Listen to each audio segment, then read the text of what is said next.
इंदौर में जलभराव की समस्या को लेकर कलेक्टर आशीष सिंह की अध्यक्षता में सभी विभागों की एक महत्वपूर्ण बैठक आयोजित की गई।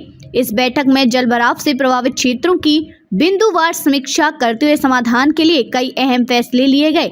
बैठक में निर्णय हुआ कि शहर के उन इलाकों में जहां जलभराव की स्थिति गंभीर है वहां युद्ध स्तर पर स्टॉर्म वाटर लाइन और चैम्बर के निर्माण कार्य शीघ्र शुरू किए जाएंगे। इस दौरान जल निकासी में आ रही बाधाओं को प्राथमिकता के आधार पर हटाने के निर्देश भी जारी किए गए हैं।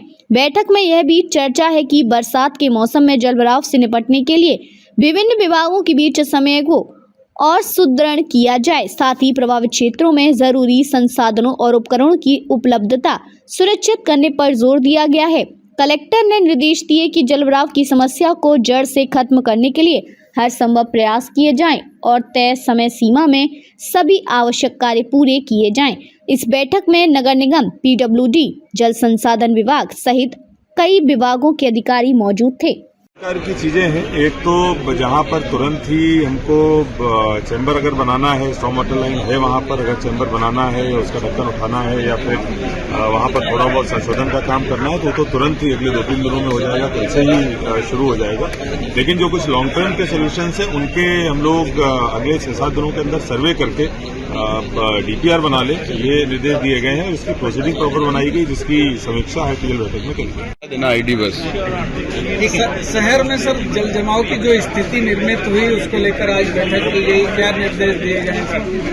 देखिए, परसों जो जल जमाव की स्थिति निर्मित हुई थी और खासतौर पर प्रमुख चौराहों पर जो ट्रैफिक की व्यवस्था की स्थिति निर्मित हुई थी उसको लेकर कल माननीय मुख्यमंत्री जी के द्वारा भी समीक्षा करी गई थी। उसी के अनुक्रम में आज पुलिस, ट्रैफिक और नगर निगम के और आईडीए के सभी अधिकारियों के साथ में प्रत्येक एक पॉइंट की समीक्षा करी गई है जहां जहां पर जलभराव और ट्रैफिक की समस्या आई थी।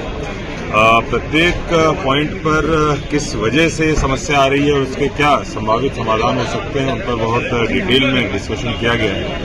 खासतौर पर जो बीआरटीएस और उसके आसपास का क्षेत्र है, विजयनगर और भास्कर प्रेस के आसपास का, उसके संबंध में जरूर 2-3 चीजें निकल कर आई हैं कि जो रिंग रोड के साइड वाला जो पानी आता है अगर उसको हम लोग किसी तरीके से एक क्रॉस ड्रेन बनाकर पहले से ही लेकर अगर क्रॉस करा सके तो इस समस्या का समाधान मिल सकता है। इसके साथ साथ वेलोसिटी के पास एक जो पहले नाला हुआ करता था जो किसी तरीके से अब जो है पूरी तरीके से कवर कर दिया गया है, अगर उसको वापस हम लोग लें तो शायद इस समस्या का थोड़ा समाधान हो सकता है।